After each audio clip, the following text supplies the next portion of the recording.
My goodness, I am so excited to be recording my first solo episode of season 2 of Fearlyss and Unfiltered because holy shit, the last time I recorded, life was entirely different.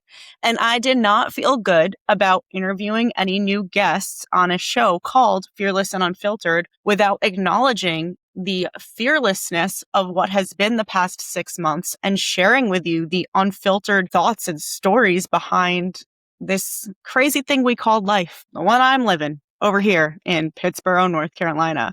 So I want to talk about today your personal brand and how it shifts when you shift. Before we get into story time, I have always believed that the beauty of building a personal brand is that when you change, it can change with you. People always ask me in the social media space, should they be building under their business name or their actual name, their name and their likeness. And almost always, without doubt, when we are talking about a service-based business owner or an entrepreneur looking to build their credibility, we are talking about building under their name. Because if you decide to go a different route in business or life changes and you are suddenly not working under the brand of your LLC, what then? You've built this audience, you've built this community that is attached to the brand, but they don't know you as a person. So how do they move with you, right? And your name is almost never going to change. Actually, I said that and then I realized that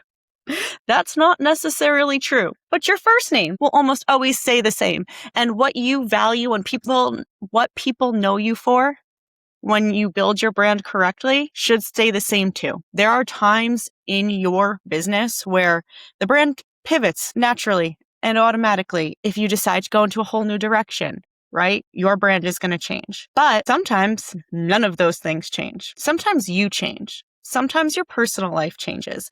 And it can be really hard to know how to show up authentically when that's happening. I will be completely honest with you. As somebody who runs a social media marketing agency, showing up on social media in arguably the hardest time of my life felt damn near impossible.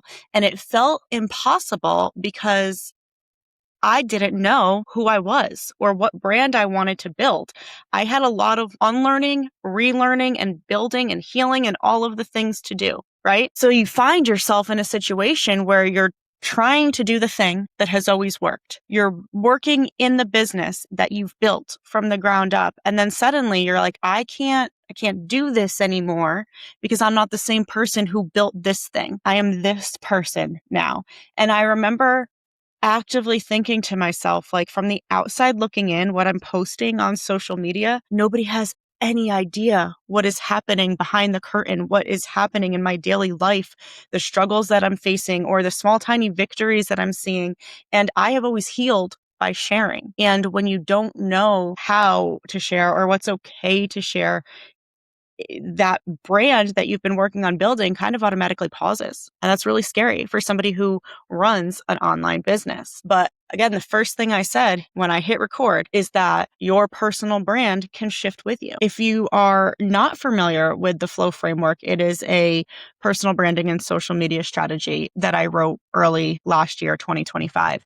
And as I was looking at my brand, I had to go back and read the book that I wrote because I wrote it such a long time ago that I know the foundation of the framework. I teach it regularly, but I don't remember like the stories and the examples and all the things that I use. So I had to go back and look at it again and say, okay, now that I am in this new life and everything has changed unexpectedly, how do I want to show up? And what was really cool about that in going through those exercises and the foundational exercises, which is the first portion of Flow, you talk about your values and what makes you who you are. And there are things that you can do to sort of define that and how you're going to live that in your brand. What was really cool for me was none of those things had changed. So even though all of the circumstances in my life were completely different, none of my values were different. There were things that I could still truly and authentically share and talk about without giving away my entire life story. I started leaning really heavy into entrepreneurial and motherhood and ADHD content because I felt that shift within myself of, I don't think that social media manager is what I want to be known for anymore. It's still my business. It's still the work I do with my clients. But I felt such an insane shift within myself that I almost needed to package it differently. And I will be completely honest with you that I have not yet entirely nailed down what that is going to look like, but I've done a lot of work. So I'd say maybe I'm 70% there. There are very many times where I will just be sitting there minding my own business. Example, it happened last night when I was sandwiched between my children in bed, just waiting for them to fall asleep. I had this download of like, okay, wait, I know how all of these things I value and these things that I'm passionate about could fit together in the future of Fearlyss Media. So that was really cool. I think the idea that when we pivot and our brand pivots with us directly correlates to the idea of building in public.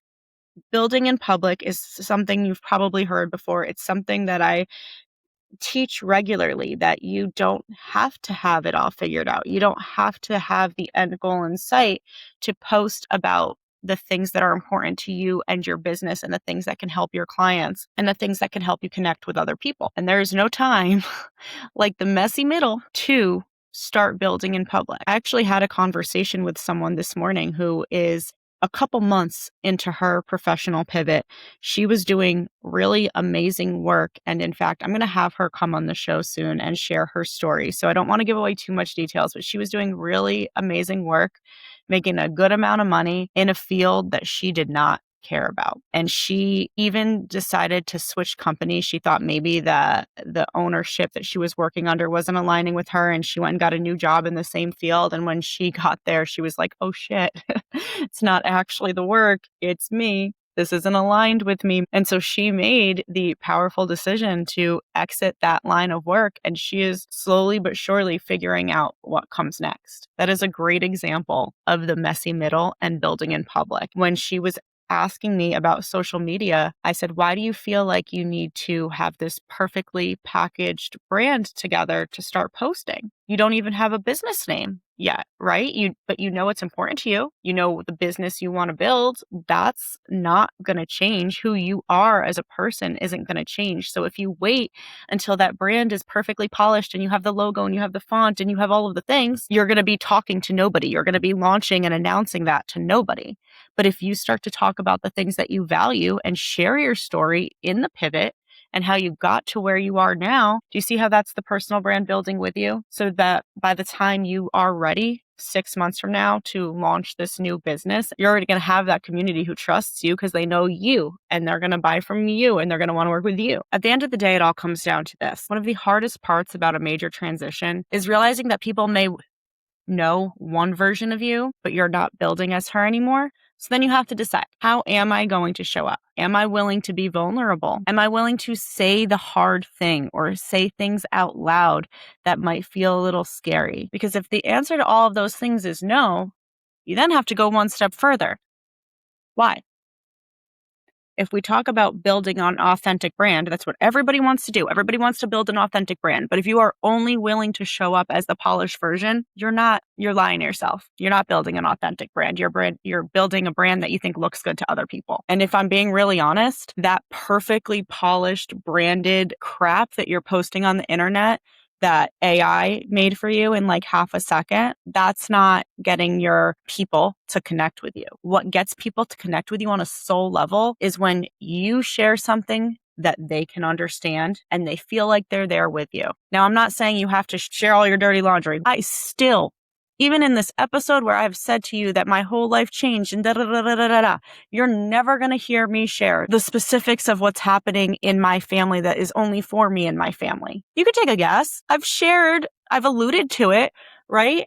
But that's nobody's business. They can read between the lines. You don't need to share every tiny detail to be authentic, to connect with other people. But what you can do is choose little moments, or maybe it's a moment that you need support, or you have a question, or you're learning something new, or you learn something new and you're excited to share it. Those are the connection pieces that move with you, that build with you. You build your brand by having conversations with people. You probably are in a reinvention season. You're probably thinking about how you're going to show up if you've listened this far. Right. So At the end here, I want you to think about this question. What part of my brand and the way I show up still feels true? And what part now feels a little misaligned? And why? Let's dig into the why. When you do that, you're likely going to figure out that there's some fear there. And like I always say, we got to go a level deeper. We got to dig a little deeper. Where is that fear coming from? What are you worried about? And when you know what you're worried about, you can gauge that against what it is you want to be known for.